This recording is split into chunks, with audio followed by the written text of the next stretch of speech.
Bike Guy Consulting here. Very exciting news. I finally finished the complete upgrade to my 2019 Giant Revolt Advanced 2. And here she is in all her beauty. Okay, if you recall or saw some of the other videos posted previously, the Advanced 2 comes same exact frame set, mostly the same cockpit as the much more expensive Advanced 0, but it comes with 105 group set with mechanical shifters and a very different wheel set. This is a stock aluminum wheel set. The Advanced 0 comes with the carbon wheel set, so very different performance levels. But the frame's the same. So my whole plan going into this was buy the Advanced 2 and then do all the upgrades myself. So what I've done is I've replaced the 105 with an Ultegra 8000 series Di2 electronic group set, fully hydraulic. And I actually decided to go with the new RX 805 Ultegra Di2 derailleur with a clutch system on it. So if you're familiar with mountain bike derailleurs, a lot of the more modern ones you'll see here have this clutch that you can turn on or off. And really what it does is it changes the tension on the cage. So this here has a lot less flex to it. And what that means is that as you're bouncing over bumpy gravel roads, you get a lot less chain slap, less likely that you're going to have a missed shift or the chain's going to drop off the front rings or something like that. So that's a relatively new from Shimano, and I wanted to include that as kind of this kind of higher end build and upgrade. The other most significant thing I did for an upgrade were new handlebars. The stock handlebars that came on this were pretty heavy aluminum. They kind of had an odd shape and profile, both up here and down here. It wasn't too bad down here, but what just wasn't to my liking, and I think I could get rid of quite a bit of weight. So I added these Easton EC70 Aero bars, and you can see they have this really flat top here. I'm kind of on the fence about that. I haven't done a ton of riding on this bike yet, but I'm not really necessarily comfortable. I spent a lot of time on the tops of the bars and not liking the feel so far. And you can see I kind of decided to stop the tape short, and I chose a nice kind of emeraldy, foresty green there to complement the orange. You can let me know your opinion on that in the comments. But most importantly with this handlebar are the internal routing options. I went with, you can see here, there's no junction A box hanging out underneath the stem. I went with the new junction box that Shimano offers that goes right in your bar end plug. And that's where you plug it in to charge it, as well as your configuration button to change different aspects of the shifting. But also, there's three different holes on each side of the bar. There's a hole here underneath the tape, there's a hole here, and then there's also holes on the bottom on both sides for the wiring to come back out. And that just gave a much cleaner look to the bike. You can see not a lot of cables hanging around, not a lot of junction boxes hanging out, and the Giant frame was completely internally routed. So it really cleaned it up. And these bars, just based on their design, give you this really nice, beautiful, really long, flat area. So when you're riding on those hoods, it's a nice, huge, flat spot for your hand here, and I really like that. So it actually adds to the reach a little bit too, which can be good if your back can handle it. We'll see if mine can. And so really what happened with the weight of the bike is that stock with no water bottle cages, no water bottles, no saddlebag, no other accessories on there, the bike was at about 26.5 pounds.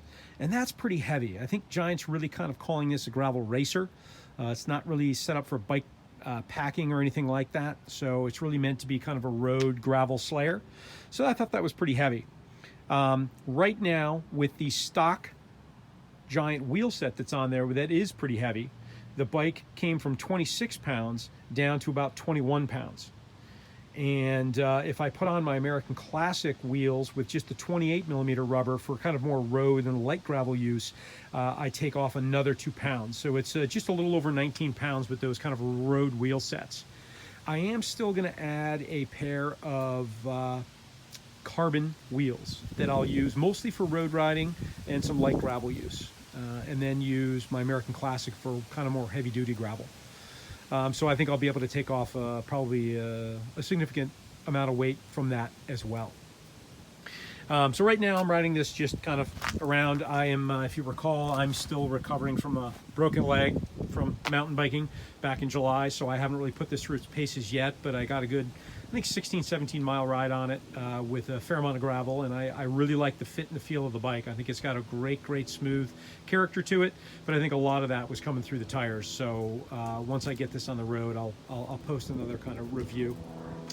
One nice thing is that because the bars and stem have such tight clearances here and here, I could not fit my K-mount for mounting my Garmin out front. There just wasn't enough flat, round space on the handlebar there. But what happened is that Giant shipped me this with the Giant conduct system. The conduct system was on the bike by stock, and it's a big metal double master cylinder. And the reason they did that is that they put 105 mechanical shifters on it. So you had a mechanical cable coming into the master cylinder, which converted the mechanical action to a hydraulic hose down to hydraulic flat mount calipers on the bike. So that was their way to kind of get around an expensive Shimano shifter. Giant can make that conduct dual master cylinder themselves a lot cheaper, so they can bring the cost down a bit. But this front mount adapter shipped with it, and you can see it basically puts some spacers in here. They included the original faceplate for that stem because the Giant conduct system replaced that stem. Took that off, put the original faceplate, put these spacers in that they included, and now I have a beautiful flat out front mount that comes with it. And actually there are several other mounts that can go down onto the bottom of this for either a light or a GoPro. So really nice that they included that. The other really nice thing that I like about this upgrade is the Bluetooth capabilities for the Di2 system now. So in this little box here hanging on the cabling in line is actually a Bluetooth transmitter and receiver. And that allows me to actually log into the entire Di2 drivetrain, upgrade firmware, check the battery life, do diagnostics, but also you can set up the shifting to do different types of things. And I posted a previous video about that more precisely, so you can take a look at that. The other thing that I thought a lot about were bottle cages. And let me get over here and pick up one of my large bottles. But there's a lot of cool carbon cages and composite cages and things like that. And I thought about those. I put some on, and end of the day, I went with King Cage. And that's not related to the Chris King product line. It's actually kingcage.com out of Durango, Colorado. I've used these cages previously on other gravel bikes, and I absolutely love them. I think they give it a kind of an understated, kind of a little bit retro or classic look to them. But most importantly, bottles don't fall out when you're bouncing around on rough roads, and that's probably the most important aspect. And the kicker is, these are less than 20 bucks a piece. So they're well made, they last, the bottles stay in, and I think they're a pretty nice looking look to them. Here's a nice, one of the larger Camel back insulated bottles in there. It just gives you just a sense of how much space is in there. I had a previous commenter ask how much space was up there to see if they could get a frame bag in there. You could use smaller bottles and they'll give you a little more space in there, but not a ton of space in there. But something Giant doesn't tell you is that there actually is a third water bottle mount underneath the down tube. So you could have some extra water bottle space in there to go with it. I also had somebody comment on tire clearance. Now, Giant says that you can fit 45C tires or on a 700C wheel, or 2.1 inch on a 650B tire on this bike. But it all depends on what kind of rim width you have, internal and external, and how that tire is going to flare out. So you never really know till you try. Well, I took some measurements here on this, and there's about 56 millimeters of clearance right where that widest part of the tire is in between the chain stays, and about 53 millimeters right here between your seat stays. So very good clearance. Most gravel bikes don't have any problem up in the front as well. The fork's kind of easy to create that clearance, so no problem there. But I hope that the weather is going to hold out for me as I recover from my broken tibia, and be able to beat this bike up quite a bit. Oh, and the other thing I wanted to show is that if you recall, while I was figuring out how to wire this together for Di2, I discovered that it's really not completely wired for Di2. So the problem was the front derailleur.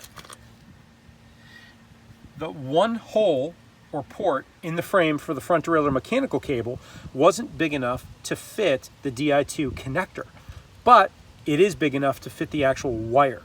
So what I did is I fed the wire, I cut a Di2 wire, fed it down in there while I had the bottom bracket and the cranks out, got the other end and actually soldered it together with it hanging out of the bottom bracket. And that was quite a chore, but it's proving to work just fine. Hopefully the integrity of that solder is gonna hold up. But also, I was thinking, hey, how am I gonna kind of mount the cable so that it stays out of the way and also looks decent? And Shimano actually has these external Di2 wiring sticker mounts, and they come with really long ones and really short ones, and I just kind of pieced two short ones together, and you can see it looks really nice. It's nice and kind of tight back there. Depending on the tires that I put on this, I might have to kind of tidy that up a little bit more, but in general I'm really happy with that. So I will continue to post as I kind of keep going and beating up this bike a little bit, and hopefully get some carbon wheels on it before the spring. So for now, thank you very much for watching the videos, and if you have any questions at all, just make a comment underneath the video and I'd be happy to answer them. Thanks a lot.